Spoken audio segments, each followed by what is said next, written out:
کو سلام نحمد و نصلی علی رسولہ الکریم اعوذ باللہ من الشیطان الرجیم بسم اللہ الرحمن الرحیم. خداوند عز و جل کا بہت بہت شکر، میرے رب کا بڑا کرم کہ اس نے مجھے یہ سعادت بخشی کہ میں امہات المومنین کا ذکر کروں، ان کا تذکرہ کروں، اور میں امید کرتی ہوں اللہ کی ذات سے کہ ان کے تذکروں کے صدقے میں اللہ تعالی ہماری نجات فرما دے گا انشاءاللہ تعالی، انشاءاللہ العزیز. آج جس مبارک ہستی کا ہم ذکر کرنے جا رہے ہیں ان کا نام حضرت سودا بنت زمعہ ہے. سرکار دو عالم حضرت محمد مصطفیٰ صلی اللہ علیہ وآلہ وسلم حضرت بی بی خدیجۃ الکبریٰ رضی اللہ تعالی عنہا کے وصال کے بعد تنہا بھی تھے، متفکر بھی تھے، اور گھر کی ایک طرح سے ذمہ داری یوں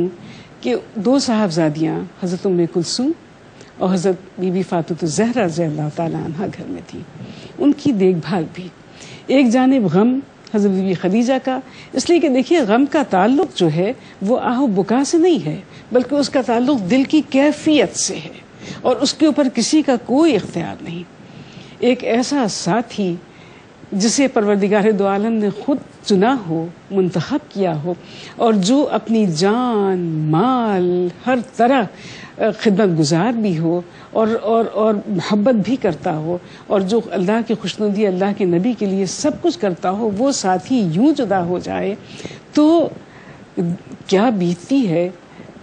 جو ہر لمحہ ہر لحظہ ساتھ ہو، ہر دکھ میں ہر دکھ کا شریک ہو. تو حضرت حضور اکرم صلی اللہ علیہ وسلم حضرت بی بی خدیجہ کے دکھ بھی محسوس کرتے تھے، بچیوں کا دکھ اور بچیوں کی فکر بھی آپ کو لاحق رہتی تھی. حضرت خولہ آپ کے ہاں آتی جاتی رہتی تھی. سرکار دو عالم حضرت محمد مصطفیٰ صلی اللہ علیہ وسلم کی یہ کیفیت دیکھ کر کے متفکر ہوئی اور فرماتی تھی کہ یا رسول اللہ صلی اللہ علیہ وسلم، اگر آپ کہیں تو میں آپ کے نکاح کے لیے کسی سے بات کروں. اس سے پہلے کہ میں یہ تذکرہ لے کے چلوں، میں ذرا سا پیچھے جاؤں گی حضرت سودا بنت زمعہ کی زندگی مبارکہ سے، اور چند باتیں یہاں پر ہم آپس میں انشاءاللہ تعالیٰ کریں گے. وہ یہ کہ جب میں حضرت بی بی خدیجۃ الکبریٰ کا حال پڑھتی ہوں اور حضرت سودا بنت زمعہ رضی اللہ تعالیٰ عنہا کا حال پڑھتی ہوں تو مجھے کافی چیزیں مشترک نظر آتی ہیں، کافی چیزیں مشترک نظر آتی ہیں. مثلا جیسے کہ ہمیں معلوم ہے کہ حضرت خدیجۃ الکبریٰ رضی اللہ تعالیٰ عنہا کو خواب میں بشارت ہوئی. بیان ہی اسی طرح جب حضرت بی بی سودا رضی اللہ تعالیٰ عنہا کی زندگی کا حال پڑھتے ہیں تو وہاں بھی خواب میں بشارت ہو رہی ہے. آپ 2 دفعہ خواب دیکھتی ہیں جن کی تعبیر یہی بتائی جا رہی ہے کہ دونوں جہاں کے سرکار دو عالم حضرت محمد مصطفیٰ صلی اللہ علیہ وسلم کی زوجیت میں آئیں گی، جو ایک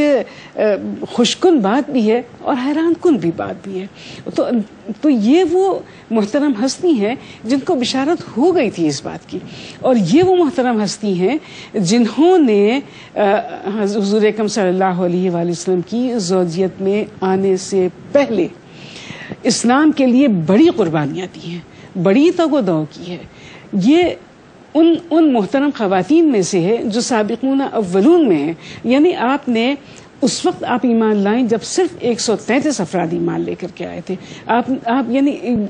تیسرا ہی برس جبکہ تبلیغ عام ہوئی ہے تو حضرت سودا بنت زمعہ ایمان لانے والوں میں تھی. اور نہ صرف یہ کہ خود ایمان لے کے آئیں، بلکہ جب آپ ایمان لے کے آئیں تو آپ ایسی مبلغہ تھیں کہ آپ نے اپنے گھر میں تبلیغ باقاعدہ شروع کی،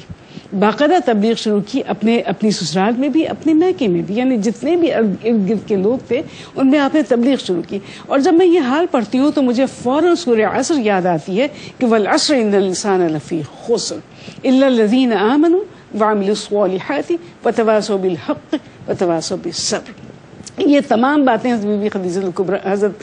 حضرت سودا بنت زمعہ میں ہمیں نظر آتی ہیں کہ آپ ایمان بھی لائی ہیں، آپ ثابت قدم بھی رہی ہیں، آپ نے حق کی تلقین بھی کی ہے، آپ حق کے اوپر آپ ثابت قدم بھی رہی ہیں، اور آپ نے صبر بھی کیا ہے اور صبر کی تلقین بھی کی ہے، اور حق کے راستے میں جتنی تکلیفیں آئی ہیں وہ تکلیفیں آپ نے جھیلی ہیں، اور ان کو خوشی خوشی اللہ کی رضا، پیارے نبی پاک صلی اللہ علیہ وسلم کی محبت میں انہیں برداشت کیا، بلکہ ان کو اپنے لیے بہترین سمجھا کہ یہ تو کچھ بھی نہیں ہے، جان بھی چلی جائے تو کیا ہے، نبی پاک صلی اللہ علیہ وسلم کے نام نامی اسم گرامی پر، اور ایمان کے لیے جان بھی جائے تو کیا ہے۔ تو آپ اس وقت ایمان لائیں جب صرف 133 افراد ایمان لائے تھے۔ اس کے بعد جیسا کہ میں نے عرض کیا کہ آپ نے تبلیغ شروع کی، اور آپ کی تبلیغ سے آپ کے گھرانے کے 7 افراد اور ایمان لے کے آئے، جس میں آپ کے 2 دیور ہیں،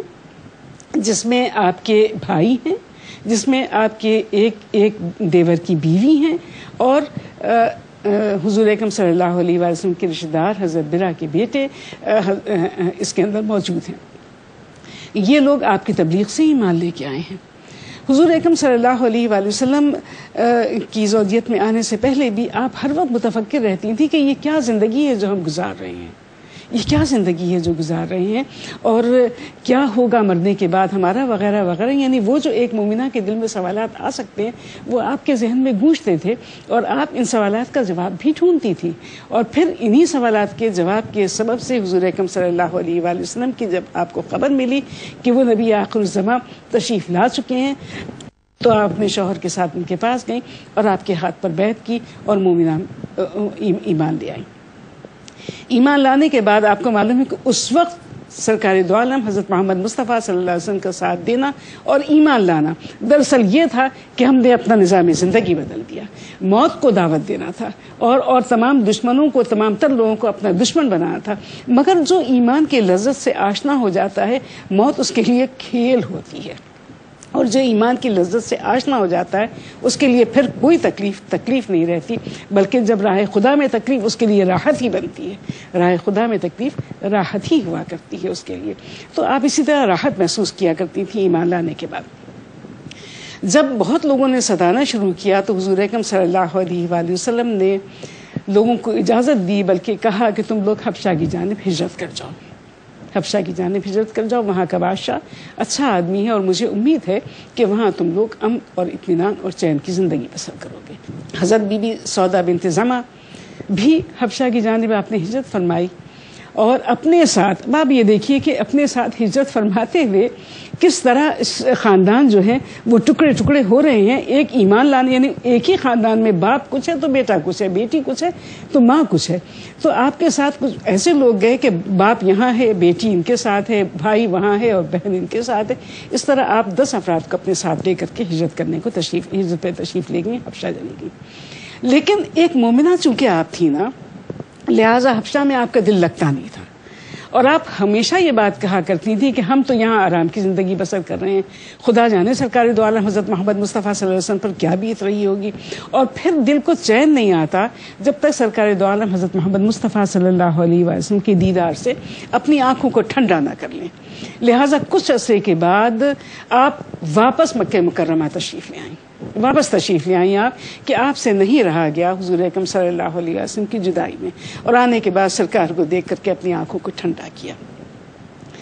اس کے کچھ عرصے کے بعد یہ ہوتا ہے کہ حضرت بی سودا بنت زمعہ کے گھر میں اس طرح انقلاب آتا ہے کہ آپ کے شوہر سکران کا انتقال ہو جاتا ہے، اور یہاں حضور اکرم صلی اللہ علیہ وآلہ وسلم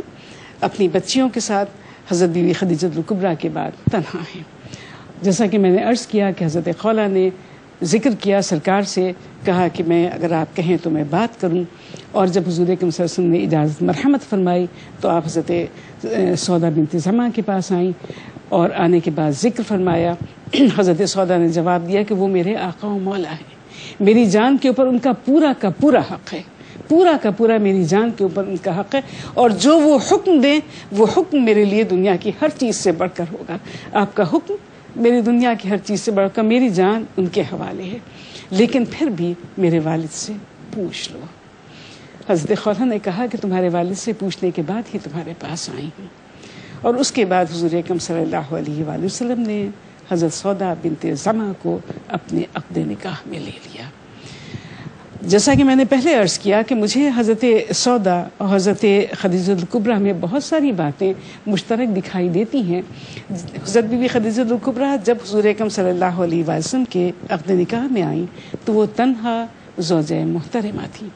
بے عین ہی اسی طرح حضرت سودا بنت زمع بھی حضور اکرم صلی اللہ علیہ وسلم کے عقد نکاح میں آئیں تو اس وقت کوئی دوسری زوجہ محترمہ نہیں تھی۔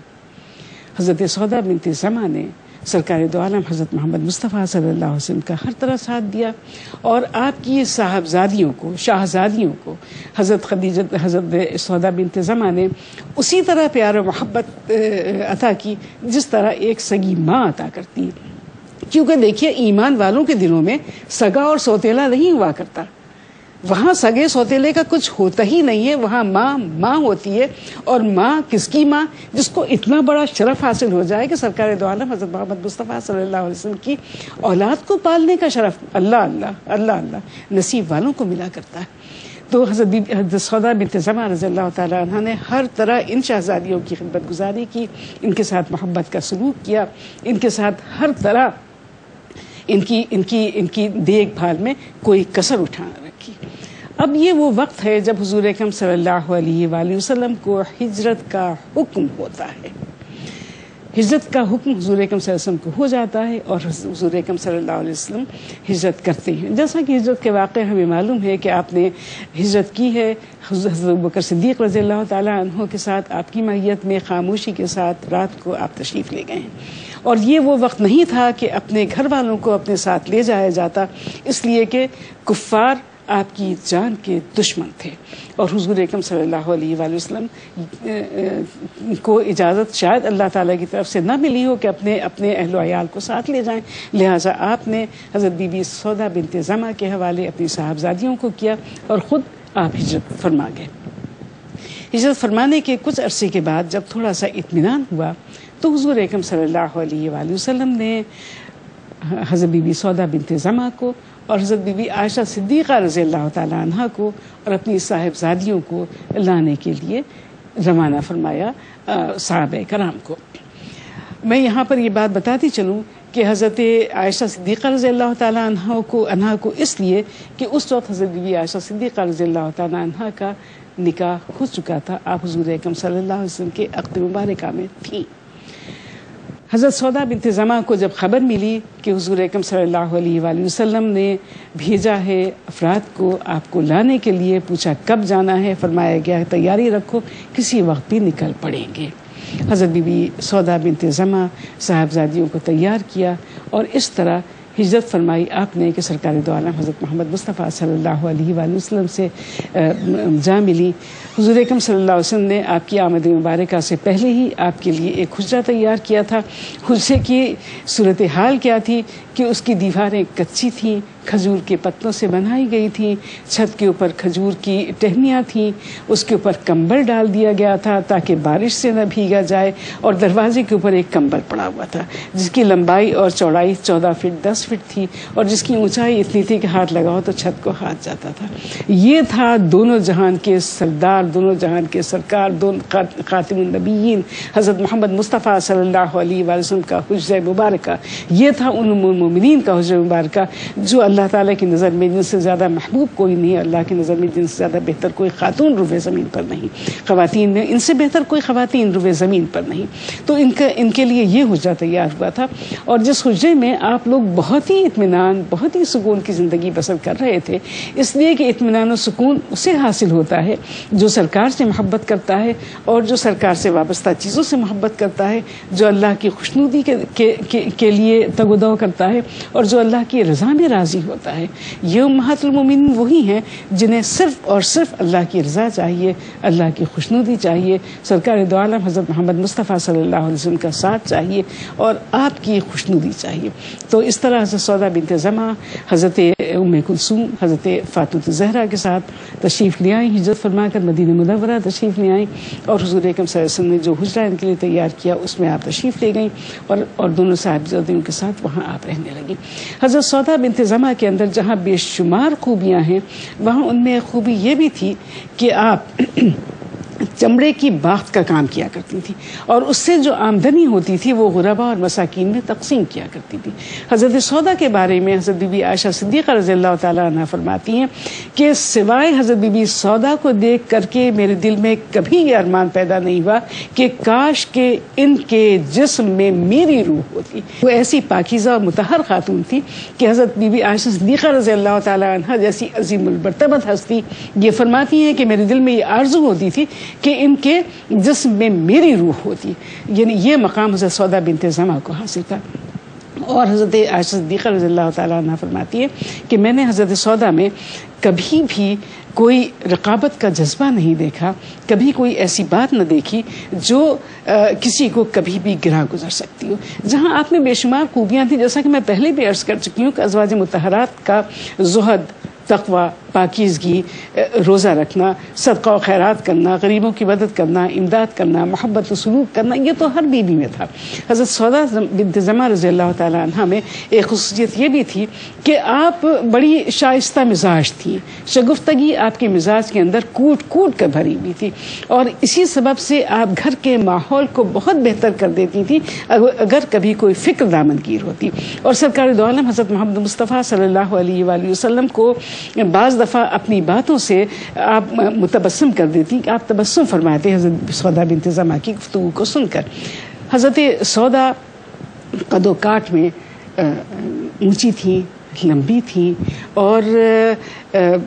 آپ کو یہ بات شاع گزرتی تھی کہ آپ چونکہ پردے کا حکم نہیں ہوا تھا لہٰذا آپ کو شاع گزرتا تھا کہ کوئی آپ کو پہچان لے، یا آپ کو شاع گزرتا تھا۔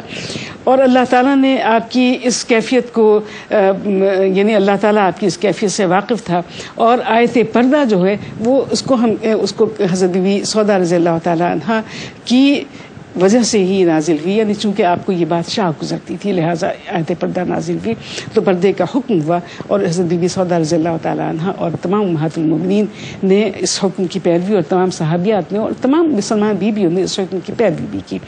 حضرت سودا بنت زمعہ سرکار دو عالم حضرت محمد مصطفیٰ صلی اللہ علیہ وسلم کے ساتھ آخری حج کے موقع پر تشریف لے گئیں۔ وہاں سرکار نے یہ بات ارشاد فرمائی تھی کہ اب تم اپنے گھروں میں قرار کرنا، لہٰذا حضرت سودا نے اس کا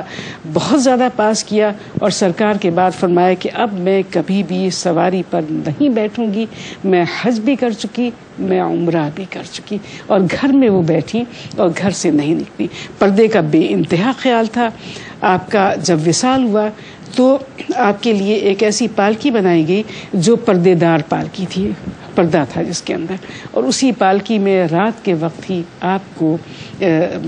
آپ کی آرام گاہ تک لے گئے۔ آپ جنت البقیع میں مدفون ہیں۔ اللہ تعالیٰ کی رحمتیں ہوں، اللہ اور ہم سب کا سلام ان پاک باز بیوی کے اوپر ہو جو حضرت محمد مصطفیٰ صلی اللہ علیہ وآلہ وسلم کی زوجت میں تشریف لائیں اور جنہیں ام المومنین کے لقب سے نوازا گیا۔ اللہ تعالیٰ